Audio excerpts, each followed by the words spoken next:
Hello everybody and welcome back to LRN, the home of F1 fan opinion. Today we look at the 5 biggest takeaways from the Belgian GP. If you are new around here, please make sure to subscribe on the bottom right hand side just there. Make sure to hit a like on the video and make sure to comment below as we go through and discuss what's happened over the weekend and my takeaways from the Grand Prix. I want to know what your views are as well, so please get in the comments and let me know what you thought. But let's get straight into it then with number 5. In number 5 then, we have the fact that mixed grids do not work in Formula 1 or would not work if the F1 decided to implement something like a mixed grid system to try and improve F1. The fact is there is no substitute for pace. We've seen with the Red Bull performances, obviously in Hungary and again now in Belgium, that when you are so far out in front in terms of your pace, we saw it back in the day with Schumacher coming through and winning from the front, winning from the back of the grid as well. And certainly other drivers have done it in the past. Hamilton is an example. There is no substitute for having close pace racing between teams of a similar pace, similar ability, that can go wheel-to-wheel racing throughout a Grand Prix. We simply don't have that at the moment. Obviously, we've floated, or F1 have floated the idea of adding in some new interesting ways of making Formula 1 more exciting. And one of those that's been touted was reverse grids or mixed grids, and how that could potentially generate more overtaking and more interest. But I think we've seen with, in the last couple of races with Verstappen, that when you have such a pace advantage at the front of the grid, it's simply still too much to make it exciting. Yes, he had to make overtakes to get through the grid, but the DRS at Belgium was so powerful that those overtakes weren't exciting. It didn't make it interesting. He just flew past. Obviously, we saw Leclerc getting stuck, and he had to make a few interesting overtakes to try and get through the grid throughout the Belgian GP. But it simply isn't a good enough solution to make F1 interesting. At the end of the day, we're still going to see the fastest driver or the fastest car at the front of the grid because the pace advantage is so much that it simply doesn't do enough to make it more interesting. Realistically, we'd need to see an incident to make it interesting. We don't want that. We don't want cars to have to be taken off to make the Grand Prix or the championship interesting by causing the leading drivers to DNF by clashing with a back marker who's been given a slot at the front of the grid. That's not really what we want to see. We want to see top teams with similar performance battling it out throughout the Grand Prix, and then the drivers having more of an impact in what happens in the races over the machinery that they're driving. And to do that, we need to see maybe a rule change. Obviously, we've seen that there are going to be rule changes coming that may potentially impact the pace of the Red Bulls, where obviously we're putting in rules with the floor where we'll prevent bouncing and porpoising. So that hopefully will help. But simply, the facts are mixed grids will not help in terms of making F1 more exciting with the rule set that we have at the moment. It doesn't prevent the fastest cars from just flying back through to the front when they have a pace advantage to the level that Red Bull do at the moment, or seemingly do.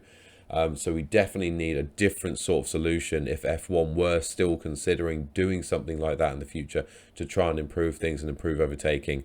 I think we've seen and we've proved that is not going to be the solution moving forward.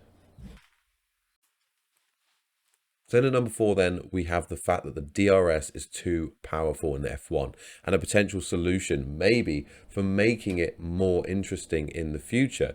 So we've seen again another race where the DRS zone was just too powerful in the Belgian GP. We saw cars flying past with not making a sweat, just completely destroying the cars they were going after because they had the DRS open, and it was such a pace advantage that the defending car just simply didn't have a chance of sitting duck. We saw that with a couple of, we had the 3 wide overtake that was exciting, bringing back memories of Schumacher back in the day.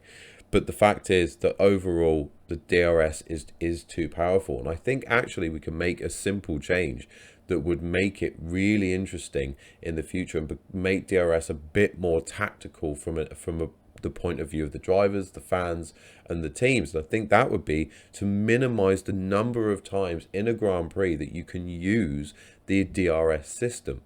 So maybe you then open it up to using DRS as a defensive mechanic as well as an offensive mechanic, but you allow maybe them only to use it 10 times in a Grand Prix. So they have to be really careful about when they use it, when they attack, when they defend, and they can use it in unison with their ERS. Now, of course, DRS is there to increase the volume of overtakes in F1, but what we really want to see is close wheel-to-wheel action and driver-driven overtakes. And obviously, the rule changes this year have helped that. The midfield battles generally this season have been fantastic. We've also seen some great racing at the front at a few of the Grand Prix, so it's definitely better than it's been in the past. But I think if you had that option, that additional tactical mechanic in F1 where the DRS was restricted to a certain volume of usage throughout the Grand Prix, and you're then forcing drivers to think about whether they use it early on to defend when the pack's close together, or they save it hoping that other people have already used it and then they get a few easy overtakes at the end of the Grand Prix. That could be really interesting. It could be a really good way of changing up the DRS and how we use it and how we view it, in terms, at least then when they do use it and you make an overtake with DRS, even if it's really easy, you can put it down to how they've done it tactically, not just the fact that DRS is too powerful. You can go, they've planned that really well, they've saved their DRS usage, and it's paid off for them. That would be more interesting, I think, than just this constant, especially if when you do have penalties and you have the fastest cars mixed up into the grid. It would make that more interesting that the slower cars could hit that DRS themselves and defend from him coming through. Now, they were maybe told not to do that. I appreciate there's still flaws with this and it would need to be working through and working out if it would legitimately work in the sport. But as a concept, I think it's potentially something really exciting, and it prevents them just doing it lap after lap into the 1 second zone, fly past. I think having a defensive usage of the DRS as well would really, really help, and also just prevent them using it lap after lap. And, you know, it gives those guys at the front more of a chance to build a gap to someone like Verstappen flying through, because they wouldn't be able to catch so quickly. Therefore, you could potentially build up a pit stop advantage. If you're Sainz starting in first, Verstappen further back, it gives you that extra opportunity to get in a free pit stop and come out ahead of a flying Verstappen or someone in the fastest car coming behind at you. So that again would add another layer of interest, I think, to the sport. So definitely something to consider, and I hope we get to see something like that in the future. In at number 3, we have the fact that Ferrari have gone backwards in their race pace. I think obviously we've seen Red Bull hugely just win with what seems like a canter. They obviously had the 1-2. Perez had a strong race as well. Sainz starting on pole, it didn't really feel like he had a chance. The second we saw how fast Verstappen was flying through the grid, it just seemed clear and inevitable that he was going to win that race. Obviously, we've seen the issues Ferrari have had this season in terms of the tactical and the strategic element of their Grand Prix. But yesterday, the Grand Prix, that was nothing to do with it. They simply were not quick enough. They were far closer, and if not quite even in pace on race day at least, with the Mercedes. There really, really was a massive gap from Ferrari to Red Bull. I think it's the biggest gap I can think of this season between those two teams. It's generally been really even, which has been really good, and it has been Ferrari's mistakes and issues or driver errors that have caused the difference in performance between Ferrari and Red Bull on the whole. Obviously different tracks dependent, but yesterday at the Belgian GP, I think we saw without a shadow of a doubt that Red Bull had just on pace the quickest car on the grid, and now by far. We were obviously, I'm sure everyone, even if you're a Red Bull fan, you want to see close racing. Yes, you still would want your team to win, and you'll be happy about that, but I'm sure you wouldn't, begrudge the other F1 fans a fight on the way, at least some wheel-to-wheel racing, some interest through that race. And the Belgian GP was kind of ruined by how fast the Red Bulls were in comparison to everybody else. So it did take the excitement and some of the joy out of the race, which is really, really unfortunate. I was hoping that after the summer break, we'd see Mercedes make gains, we'd see Ferrari make gains, and we'd have a really good fight on our hands, potentially between the three teams, but at least between Ferrari and Red Bull, and it just hasn't happened. And I think we're now in a situation where we're far more likely to have a really good fight for second place if Mercedes can get their things together, than we are to see a fight for first. I think the gap's too big, so we will see how that plays out. But certainly Ferrari struggling, and on that evidence, I don't see that changing anytime soon. In at number two, it's the fact that sometimes there is just no substitute for experience. What a race we saw for Fernando Alonso and Sebastian Vettel. Obviously, the mixed grid did help a little bit here. We had the Aston Martin starting in the top 10, as Crofty said, for the first time this season. And yeah, it was frankly brilliant. I think some of the racing we saw with Sebastian Vettel was fantastic. Some of the racing we saw with Fernando Alonso, obviously the issues he had with Hamilton, was absolutely brilliant. I don't know how Hamilton can claim to not know Fernando was there. First of all, he's raced Fernando before. He should know that Fernando's not going to back out of it. And Fernando's always going to go for a gap at there. And second of all, that moving on, I don't know how Hamilton decided to cut across and block Fernando off. But thankfully, there was no real damage to Fernando's car, and he had a fantastic race.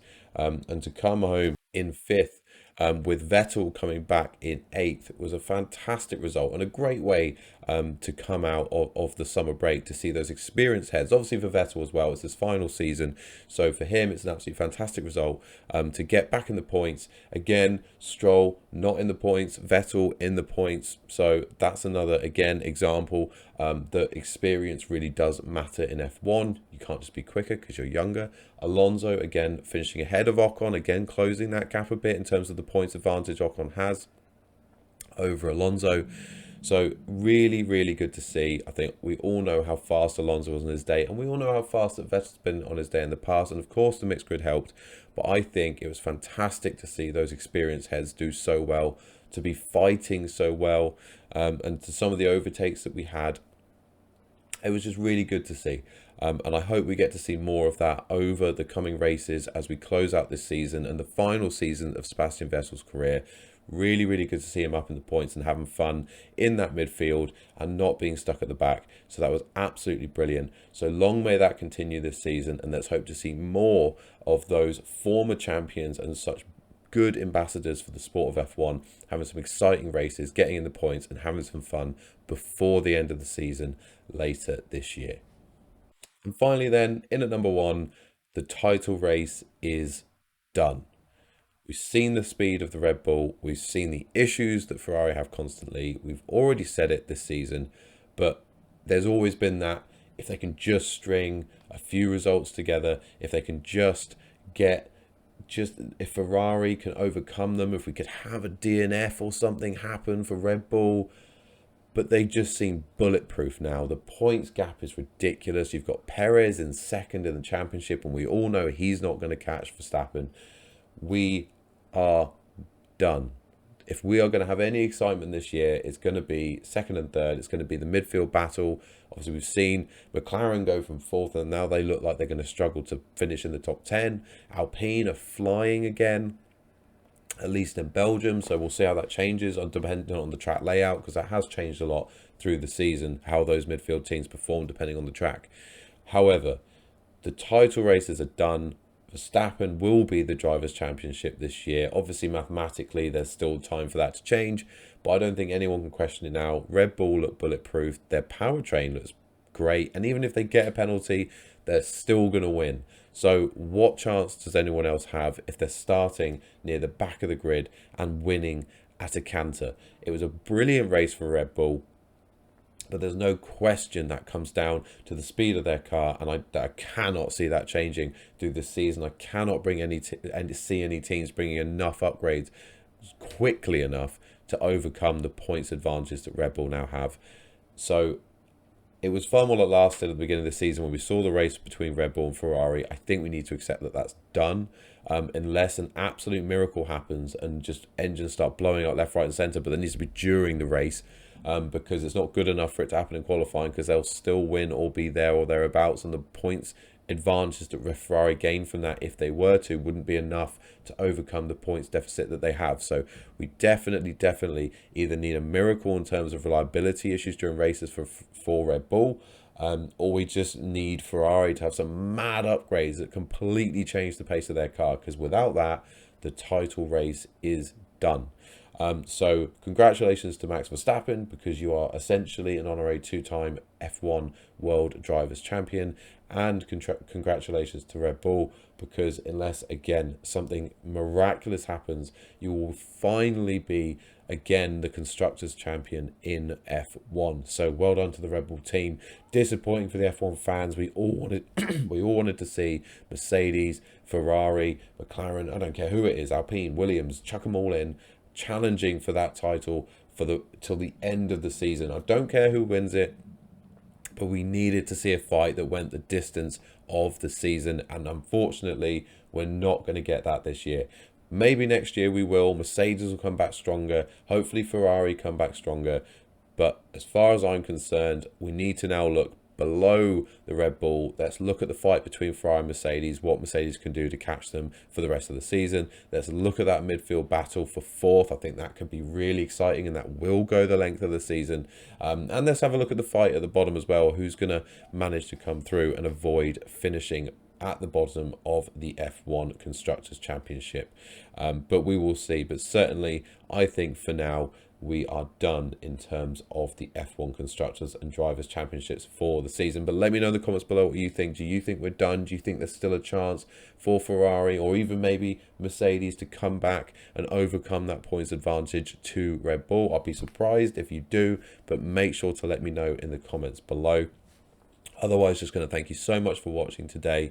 And those were my 5 biggest takeaways from the F1 Belgian GP. Again, let me know what yours were in the comments below. I was going to thank you so much for watching. I hope you have a great day. Goodbye.